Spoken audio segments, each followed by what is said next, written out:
How do you turn a lead into a high-paying client? In this video, I'm going to give you a rough outline of the process that I follow. This is the exact process that I teach students inside the agency coach programs, and the same operating inside of my multi-million-dollar agency. Now, I tell you this definitely not to brag. That's definitely not my style. I tell you this to explain that this is a proven process that already works, and I hope you find value in seeing this for yourself.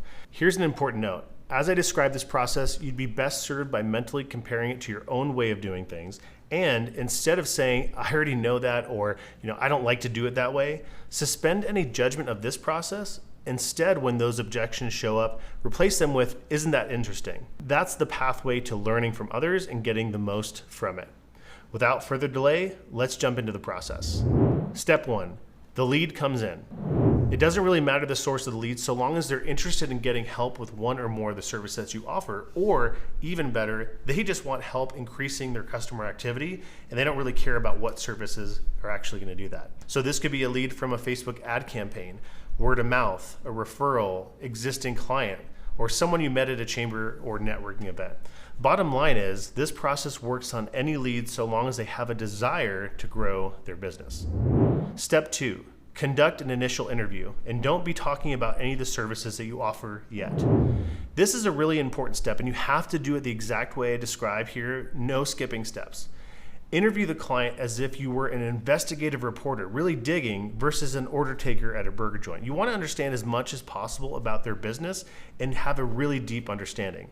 You want to understand what they sell, who they help, why they're in the businesses that they are, what's not working for them right now, what they want to change, what are their goals, and how achieving those goals is going to change their lives. Don't be asking about how many pages they want, or what colors they like, or what they want in their ads, or what keywords they want to rank for. I look at this step as one of those episodes of How It's Made or Mr. Rogers, where you get to go on that virtual factory tour and learn what they do, why they do it, how they make the thing. Dig deep, have fun, get to know them as people as you learn about their businesses. Now, this is important. This is not the time to be parading out your offers and talking about the services that you can provide, even if the client starts asking you about it. Simply tell them that you'd be happy to cover all that stuff, all those details about the services you offer, but first you need to get a solid understanding of their business to know what services to recommend and in which order. I get it. This is super hard, but this is where most agencies mess up. They give into the pressure of telling the client all about the services, and they get so excited, and they maybe even share pricing. And what they don't realize is that when they start talking about this stuff, they've already lost the sale. So don't do it. Step 3, evaluate the client's current situation for all the services that you offer. When you finish the interview and the meeting, let the client know that you're going to go back and do some research and build a plan for them. Before you go, set up another meeting for a few days out. You're going to do an evaluation, and it's pretty simple and straightforward. First, list out all the services that you can provide to them and do a high-level evaluation of what you see them doing well and what they aren't. For example, if you are evaluating their website, you might check to make sure that it's mobile friendly, that it has clear calls to action, that it looks professional, that it's built on a framework like WordPress. Or if you were evaluating pay-per-click ads, you might just check to see if they're running them or not. If they're not running them, you just say, hey, you're not running ads and you're missing out on an opportunity to do so. Do this for each service that you offer. You don't have to go deep, just a high-level overview of what they're doing well, where there's room for improvement. In doing this, it should be pretty clear to you which service or services that they should start with. I'll share more on that in step 5. Step 4, share the evaluation with them in person or over Zoom. Meet with your prospective client to review the evaluation. Do this in person or over Zoom. Don't just email this over to them. We call that proposal grenading.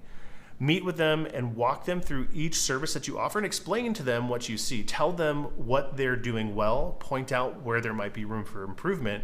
As you do this, watch for their head nodding or ask questions like, does this make sense? Them nodding their head or saying yes is a good indication that they're seeing value and that they're connecting around the ideas you're sharing with them. This is what's known as a trial close. As they say yes, you're preparing them for the commitment you ask them at the end about moving forward. Step 5, make a recommendation. Actually, 2 or 3 is better. Based on your evaluation, you probably have a good idea of which services they should start with. In my recommendations, I like to give them 3 different options.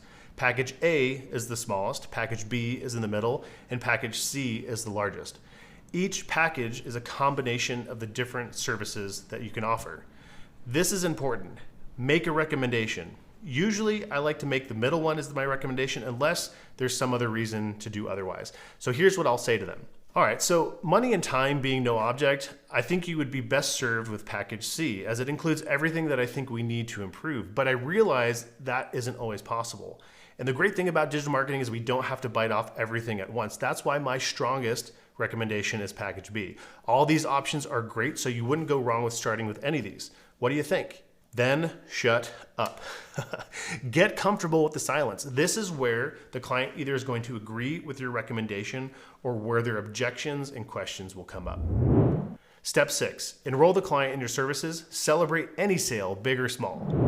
Congratulations. When you follow the steps that I've just walked you through, you will find that your client enrollment rates will skyrocket. I really don't care which option the client chooses because of what happens next in step 7. Step 7, repeat steps 3 through 6 every 90 to 180 days. Just because you enrolled the client in your services doesn't mean the opportunity to sell or enroll them in more services is over. Put a reminder on your calendar to schedule a follow-up evaluation every 3 to 6 months. This is where you'll take them through that same evaluation process again and again. I want you to think of this like a school report card. When your grades come out, you don't get a whole new grading system. It's the same basic evaluation system. The same is true with your clients. After they enroll in your programs, give them a new report card. Congratulate them on their improvements and highlighting where there's still room to grow. This is how you turn a $50 a month client into $500, into $2,500, into a $5,000 plus month client. Mount Everest isn't climbed in a day, unless of course you have a helicopter. So why would you expect all of your clients to climb to the peaks of your services all at once? Will some of them want to do that? Sure, but lots of others need to take it one step at a time. So what needs to change about your sales process to help your clients buy more of your agency's services? Let me know in the comments below.